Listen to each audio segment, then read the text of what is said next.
తాళ్లాయపాలెం శైవక్షేత్రం పీఠాధిపతి శివస్వామీజీ విజయశంకరావం యాత్రకు శ్రీకారం చుట్టారు. జై హో భారత్, ధర్మం గెలుస్తుంది నినాదంతో కేంద్రం మరోసారి మోదీ సర్కార్ సంకల్పంతో శివస్వామి విజయశంకరావ యాత్ర చేపట్టారు. మొదట విడతగా విజయవాడ, మంగళగిరి, అమరావతి దివ్యక్షేత్రాల సందర్శన కార్యక్రమాన్ని మార్చి 13వ తేదీ బుధవారం ఉదయం ప్రారంభించారు. ఈ మేరకు విజయవాడ వినాయక గుడి వద్ద నుంచి ప్రారంభించిన విజయ శంకరావ యాత్రలో భాగంగా కనకదుర్గమ్మ వారి సన్నిధిలో శివస్వామీజీ పూజా కార్యక్రమాలు నిర్వహించారు.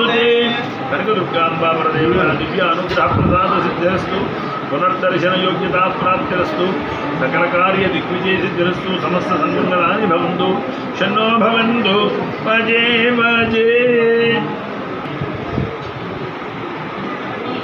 తదుపరి మధ్యాహ్నం మంగళగిరి శ్రీ పానకాల లక్ష్మీనరసింహస్వామి వారి దేవస్థానం దిగువ సన్నిధిలో స్వామివారిని, రాజ్యలక్ష్మి అమ్మవారిని దర్శించుకొని ప్రత్యేక పూజలు చేశారు.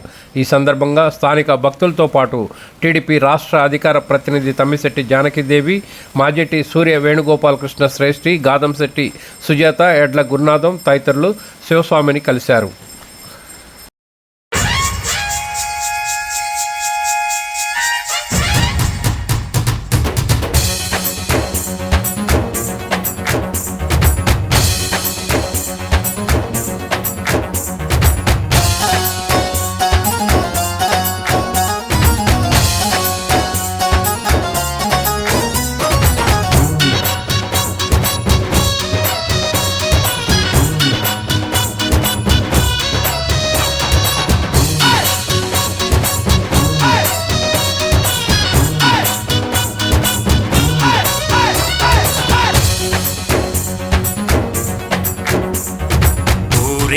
వస్తున్నాడు, మన వీధికొస్తున్నాడు. ఊరేగా వస్తున్నాడు, మన వీధికొస్తున్నాడు.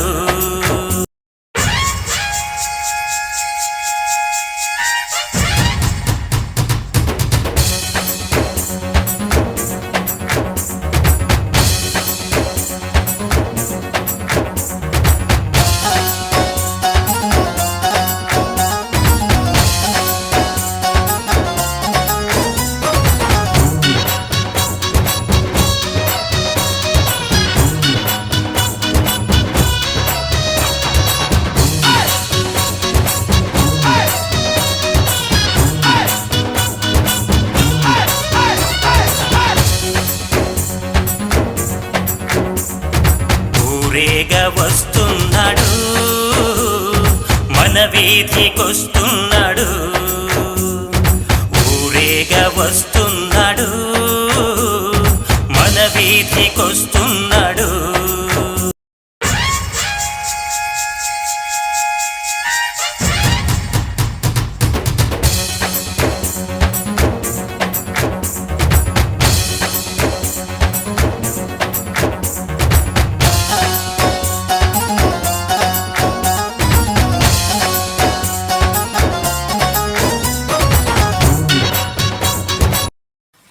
అనంతరం ఆలయం వెలుపల మీడియాతో శివస్వామీజీ మాట్లాడారు.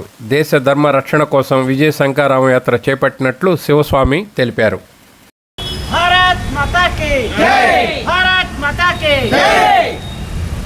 జై లక్ష్మీ నరసింహాయ నమః.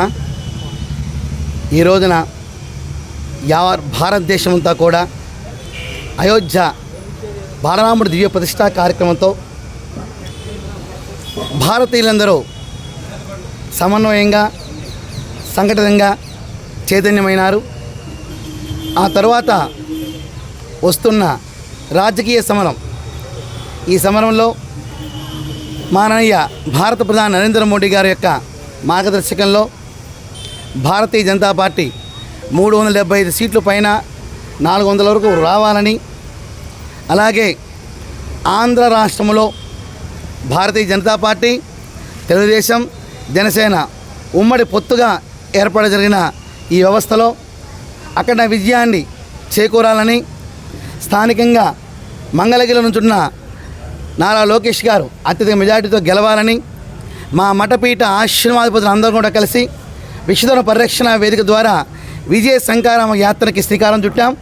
దానిలో ప్రప్రదంగా మన కెనార్ రోడ్లో ఉన్న వరసిద్ధి గణపతి వారికి నమస్కరించుకుని విజయవాడలో ఉన్న దుర్గమ్మ తల్లికి పాదాల చింతలు మొక్కుకొని ఈ రోజున మన మంగళగిరిలో ఉన్న రాజ్యలక్ష్మి చెంచులక్ష్మి సమేత లక్ష్మీ నరసింహస్వామికి దివ్యక్క పాదాల చింతన ఈ విషయాన్ని వినవిస్తూ ఇప్పుడు మన తుళ్ళూరులో ఉన్న రైతు శిబిరానికి దీక్షా శిబిరానికి వెళ్ళి అక్కడి నుంచి అమరావతి క్షేత్రంతో ఈరోజు యాత్ర పూర్తవుతుంది. మళ్ళా ఎల్లుండి అలాగే గుంటూరులో ఉన్న బృందావన గార్డెన్స్లో వెంకటేశ్వర గుడి నుంచి త్రిపురాంత క్షేత్రంకి వెళ్ళి మంత్ర అధిష్టాన దేవత బాలా త్రిపురసుందరి అమ్మవారికి విన్నవించుకుని ఆ తర్వాత శ్రీశైల మల్లన్న స్వామి దర్శించుకుని 2వ ఫేజ్ యాత్రని పూర్తి చేస్తున్నాం. ఈ విధంగా ఎలా అయితే మత పరిపాలన మతరాజ్యంగా ప్రకటించబడిన ఈ రాష్ట్రంలో ఇటు క్రిస్టియన్ కానివ్వండి, ముస్లింలు కానివ్వండి, హిందువులు కానివ్వండి సమానంగా చూస్తే ఈ ఉమ్మడి ప్రభుత్వం రావాలని ఆకాంక్షిస్తూ మేము కోరుకుంటున్నాం. భారత్ మాతాకి జై.